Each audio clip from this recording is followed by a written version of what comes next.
and welcome to the channel, back again with another video.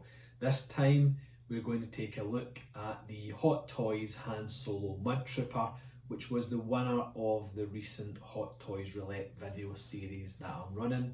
If you haven't seen that already, please do check it out, it's just a bit of fun. And there's some videos up there which you can now vote on for the next blind Hot Toys unboxing.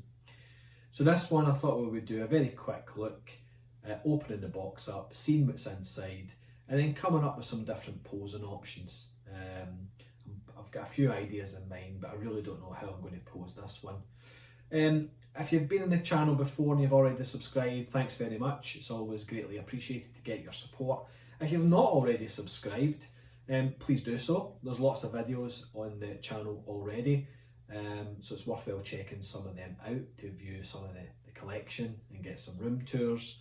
I aim to do a video on a weekly basis as a minimum, and if I can do more than that, then I will do and push them out. If you like what you see today, please do give me a thumbs up. Comment and questions, happy to receive those, and if I can help you out, no problem at all.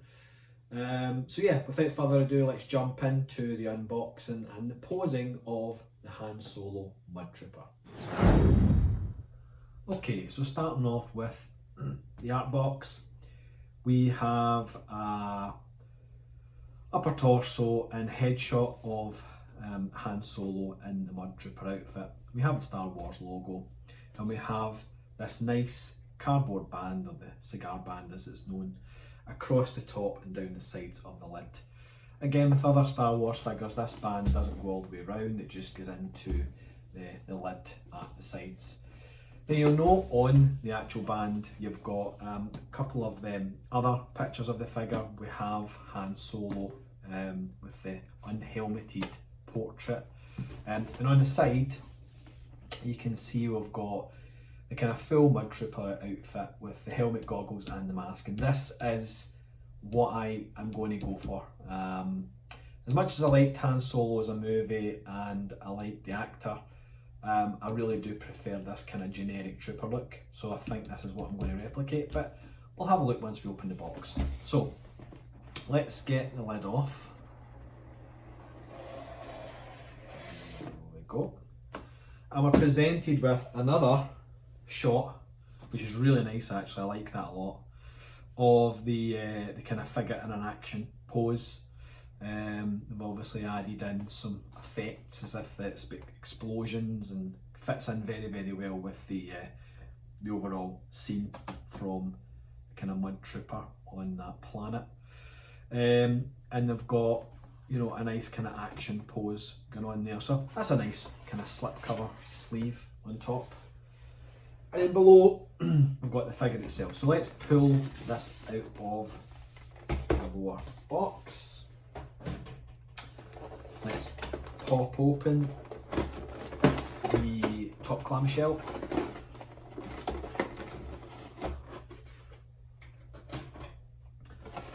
And let's have a general look at what we get. So I see we've got the helmet, we've got the face mask, we've got some kind of strap, chin strap, a couple of left hands, a couple of right hands. We have that lovely looking blaster, that rifle, so that looks really, really nice. We've got the goggles and we've got Solo himself, and then below that we've got the stand, a couple of wrist pegs down below. So let's take all the items out of the box, lay them on the table and have a bit of a closer inspection of them. So first we will take out the actual figure himself. Get rid of some of these plastics. So you've got plastic on the face to protect the portrait. We've got plastic on the hands and the forearms. Seen a wee strap that's perhaps come off there. No, it's not meant to be like that. And we've got some plastic around the legs. Now typically you can never just pull these ones off, so I'm going to have to very carefully cut the tape and remove. Again, cut the tape and remove. A couple of wee foam pads underneath the boots. That's a good touch, means it's not damaging. This shin armour isn't necessarily damaging to the boot. It looks as if this may have broke off. Yeah, I think that's snapped. Okay, we can fix that. That's fine, I'm not worried. Not ideal, but maybe it's not broken, but maybe it is. Let's take the foam from underneath the arms. Let's have a general look around at the figure. Okay, we'll get some plastic on the back of the cape here. That should just slip off. Oh, that's nice. That's nicely done. Okay, so despite the obvious problem with this particular part perhaps being snapped, and that's quite a tight fit, I think overall that is quite a nice looking figure. Now I also see some plastic around the neck, so let me try and pull the head sculpt off. Whilst we've got it off, let's take a closer look at this. So the portrait in itself is rather nice. The Hot Toys sculpts are just getting better and better all the time.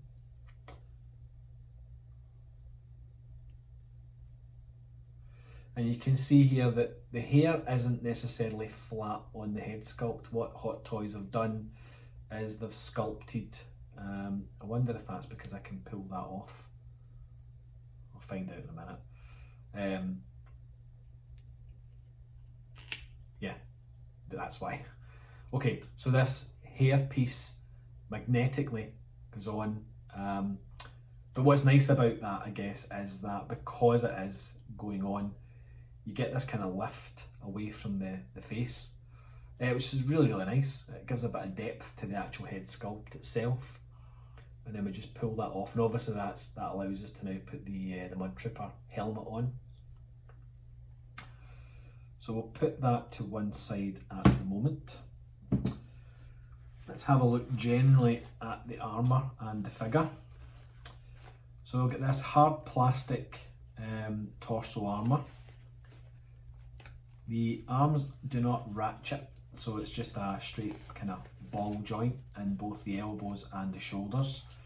You have some shoulder pauldrons there.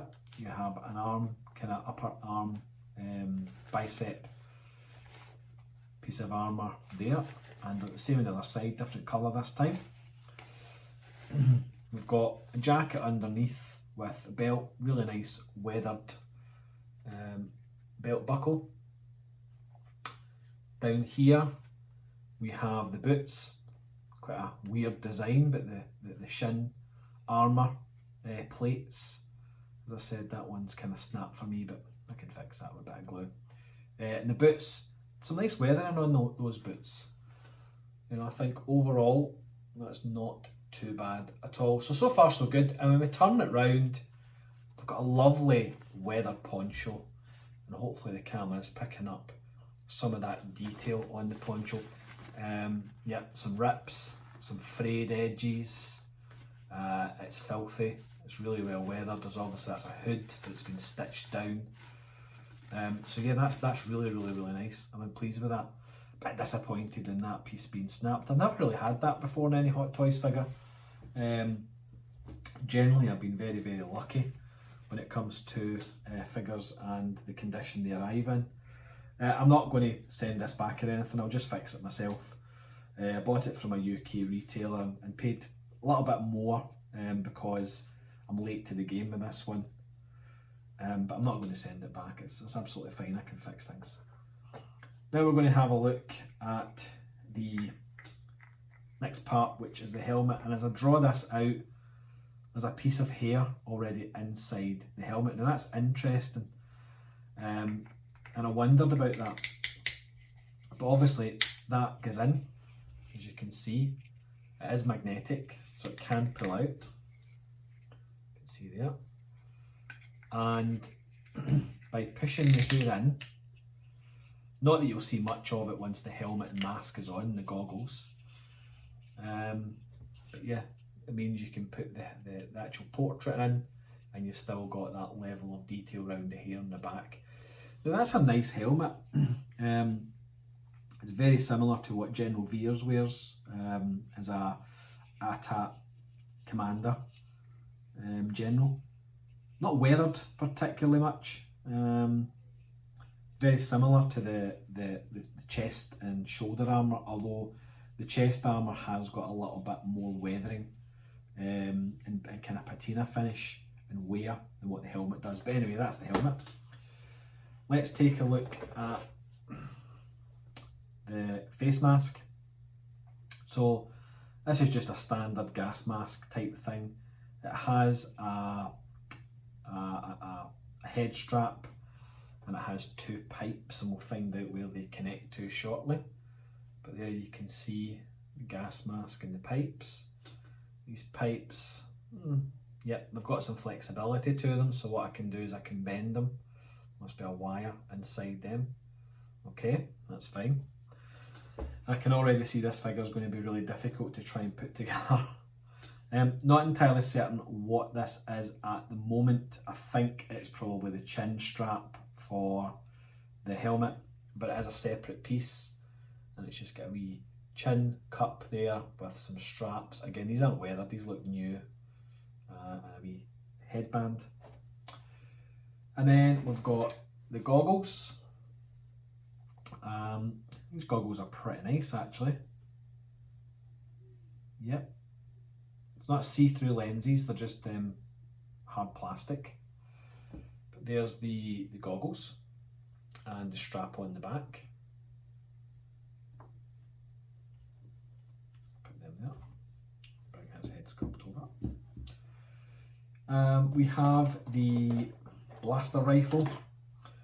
Now this is nice. This I honestly don't know what the model number of this is. It's obviously got some extra parts on it, and it's not necessarily like a standard trooper rifle. But there you are. There's the rifle. You can see some extra side pieces here which have been added. And if we turn this over, you have what looks like a flashlight, the scope. It's not really a scope, it's more just kind of, yeah, like a couple of sights on that top rail, and then you've got the ammo clip. The shoulder stock does come in and out, so if we move that there and there we are. So the rifle, really nice, quite well painted. You can see there's some wear being applied very lightly to the rifle, so I'm happy with that. Very delicate parts to that though, it's likely to get broken if you're not careful with it. We've got some hands, so we've got gloved fist, a left hand. We have trigger hand, gun hand, which is a left. We have a right gloved fist, and we have a right gun trigger finger hand. That's two lefts, two rights, and obviously on the figure you have the kind of open palm hands as well. What else have we got in this box? Well, we've got the stand and the crotch grabber. Now again, this is this particular type of stand I really like. I like the shape, I like the design, I like the height, etc, etc, and I really do like the plaques. First when Hot Toys brought these out, these plaques were removable. You can maybe see there. And this is a really nice plaque actually. It's not removable like some of the original first ones that came out. I know my K2SO Rogue One, it had a removable little name plaque. These are all fixed, but I've just taken a look at the Star Wars Princess Leia and Wicket, and those plaques were nice, but it literally just was a Star Wars logo and the name below with a border. This one actually has almost like Millennium Falcon blueprints kind of round the text, and I really like that. That's a really nice touch. And the base itself has the top. Let's try and take the plastic off this actually. It has the it's almost like some kind of vinyl sticker, a bit thicker than a sticker. It's that rough finish, but it is still quite, you know, slippy. So you need to watch boots on that, they will slip. It's not really grippy enough. But I like that. I think, you know, does it tie in with that kind of mud planet that Solo was on? It looks more sandy to me. It could be doing with maybe being a bit darker, but I'm sure if it was darker you would lose a kind of texture that was kind of built in with all the different colorations. But do you know what? It's a stand and I really like that. I think the nameplate wins the day. Let's get the crotch grabber out. There's a crotch grabber with stand. Okay, so that appears to be the entire contents of the box. There is nothing else in here at all apart from some spare pegs.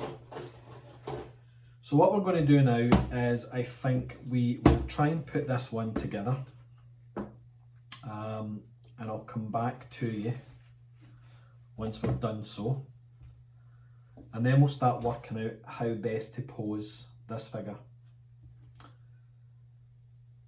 I might have to go online for some inspiration here, but yeah, let's have a play about and let's see what we can and can't do. Okay, so here is posing attempt number 1, and I hate it. It's quite a fiddly one, this, and he's not holding the gun properly, but that's one of the ways in which it can be done. What I've noticed is the cape's a pain in the backside. There's no wires to this, and if you don't allow it to be tucked in, it kind of has a mind of its own. It's obviously been in the box in a certain way, and it looks like a pair of wings. So we need to do something about that. Okay, back to the drawing board. We'll try another pose. Okay, pose 2, slightly better. I've raised the right arm, holding the blaster rifle straight up and down, put a twist in the torso to the left, angled the legs so I've got one foot in front of the other. And generally it's better, but it's still not there. So try again. Pose 3, and I'm happier with this one. I feel as if it's standing a bit more natural. Couple of adjustments to make, and I need to fix this cape so it drapes a bit better, but yeah, I'm kind of feeling that pose a little bit more. It's a bit the same twist to his torso and legs. All I've done is angle the arms down, but it does feel a little bit more natural. Okay, on to the next pose. Okay, this time I've just got the arms in a different position holding the blaster. I don't know if I like this as much as the one before, but certainly it's coming together. The cape's still annoying the life out of me, but we'll get that cape or poncho sorted on the final pose. But yeah, that's not looking too bad. Okay, on to the next one. Okay, this one is what I'm referring to as the breakdance pose. I actually quite like this, although it's not going to stay in this this configuration. But yeah, never done that before with the figure, but I thought, why not? So yeah, breakdance pose. I think that looks pretty good. Okay, on to the next one. Okay, so I think I've finally decided on kind of natural pose for Solo Mud Trooper to stand in. I've just decided to have the blaster kind of resting at waist height, pointing down with his left arm supporting the barrel. Now, this has been a bit of a challenge to put together. It's been fun, but putting the goggles on and getting everything in play, and making sure the sleeves come down past the wrist. That's always a problem with some figures when you're posing them, that they've got very loose sleeves, and you may have seen in one of the poses I had before, the sleeve had dropped down and you could see the wrist peg, so I don't like that when I'm posing things. Still need to tidy him up and make sure that he's in a good position. Got a couple of ideas how to fix the poncho, and I'm going to show you that in a minute. So all I've done is I've basically twisted the torso to the left hand side ever so slightly. I've then got the left leg twisted again out to the left. so that his left foot is more further forward at an angle to his right, which gives him a more natural standing pose. I have pushed the chest out slightly and raised the helmet. So overall, I think that's what I'm going to go for. Now we need to make the final adjustments and fix that poncho. So from a final adjustment perspective, I need to fix this hand, and what I want to do is just lift that thumb up and around the barrel, and that gives him good contact between the barrel of the rifle and his actual hand, and it makes him look as if he's holding it. Now the goggles, I'm just going to make sure they're seated properly because they keep the habit of slipping up. I don't want a gap between the goggles and the gas mask. The twist on the torso, I'm quite happy with. I'm just going to give it another wee pull around because I really want that left leg to be further forward. Now, for the poncho, there's no wires in this. It is just hanging very loose. And there is a hole here, which I believe is for slipping through the crotch grabber, and it kind of pulls it more towards his body. So what I'm going to do is I'm just going to take that hole, I'm going to slip it through the crotch grabber, wrong way, so I'm going to do it like that, I think, and then hopefully by doing so, no, it's the right way, by doing that, it will give some control to keeping the back of the poncho. I'll turn that around and show you. It keeps the back of the poncho to his body, but we'll still get these wing tips to sort out. So, one of the tricks I've used in the past is magnets. Now you can buy a string of these really powerful little button magnets for a very low cost. And what I'm going to try and do is I'm going to try and bunch up the poncho behind his body so that you can hardly see it, and I'm going to put a magnet on one side and a magnet on the other side. Now you're not going to see the back, but you can see already that it folds the poncho behind Solo's body here, and I think that's starting to look far better than these spreaded wings coming out. Let's do the same on the other side. So again, 2 magnets, and we'll take this fold and maybe do something like this. And I need to make sure that I don't see it. So let me grab that piece of material behind there. Let's magnet it like that.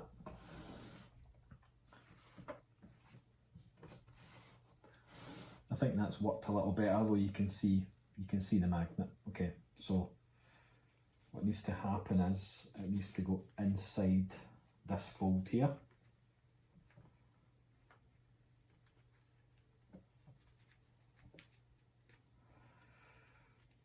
And the inside.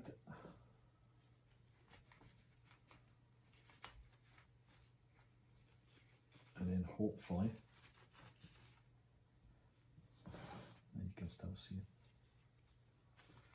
Okay, so take, the other side was so easy as well. Okay, that's kind of what I want to try and achieve, but I'm going to have to think of a way of hiding that magnet inside the material folds, just like I did with this side. It's on the back. So I think what I need to do is I need to find a way to bring this round to pin it to the back. And once it's pinned to the back, it's going to sit a lot nicer. So let's see if we can find a way to pin this behind itself. These magnets are so strong. Put them about a foot apart. Okay, so if I pin it there, and I pull that around, let's put one inside there, and let's put the other in like that. still see it.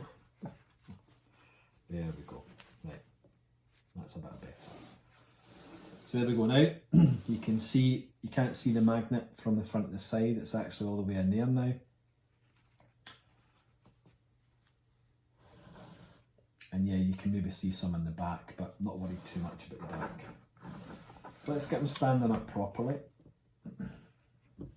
You'll note I fixed this strap, little touch of glue. It looked as if there was a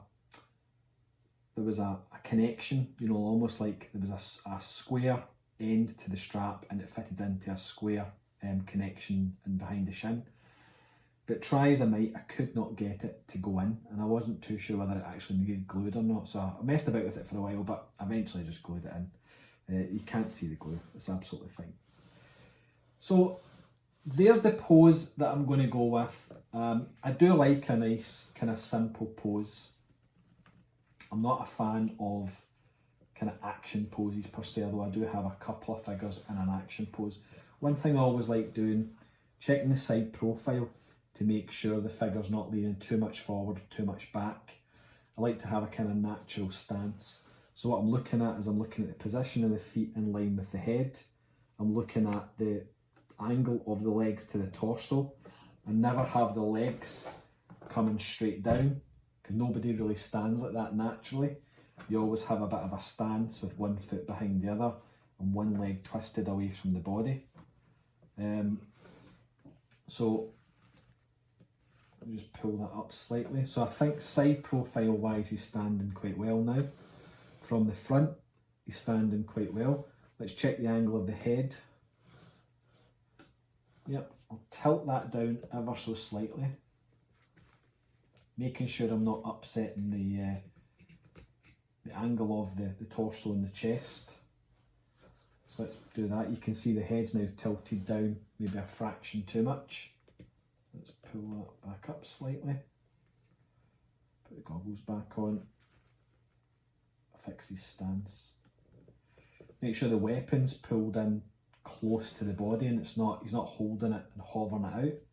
I've got the stock of the rifle resting on the right forearm as it would normally do. I've still got this hand wrapped round the barrel with the thumb on top. Thumbs are quite pliable. Goggles are as close as they're going to get downward. So yeah, I'm quite happy with that. I may fiddle with it later on and kind of tweak it. But for the most part, I'm happy with the way the Mud Trooper's shaped up so far. I think it's a great figure. I love the weathering. I love, you know, the overall look of the armour. It's very much, you know, of the kind of World War II style. That's what it reminds me of. It reminds me of something from World War II. And that's, you know, generally Star Wars, the weapons and everything. But the inspiration was taken from World War II, the X-Wing fights, and it's very much like Spitfire and Messerschmitt dogfights, etc. So there's a lot of inspiration drawn from World War II, and what I appreciate is that these movies, such as Solo, they still draw on that overall inspiration. And I think the Mud Trooper, he's a wicked figure, you know. It's it looks really cool. It's very much in keeping. It feels like a Star Wars trooper, but it's a completely new design, very much like the way Gareth Edwards did in Rogue One. He brought his Shore Troopers and Death Troopers. They fitted in without feeling too detached from the universe. So there you are. Star Wars, Han Solo Mud Trooper, final pose. So thanks very much for joining us today for another video. As I said before, if you haven't already subscribed, please do so. There's more videos on the way. If you've liked what you've seen today, please do give me the thumbs up. If you have any comments or questions, please do ask away. But always happy to see feedback. Gives me great encouragement to keep going and keep producing new content. And yeah, thanks very much for checking in and watching. And until the next time, take care.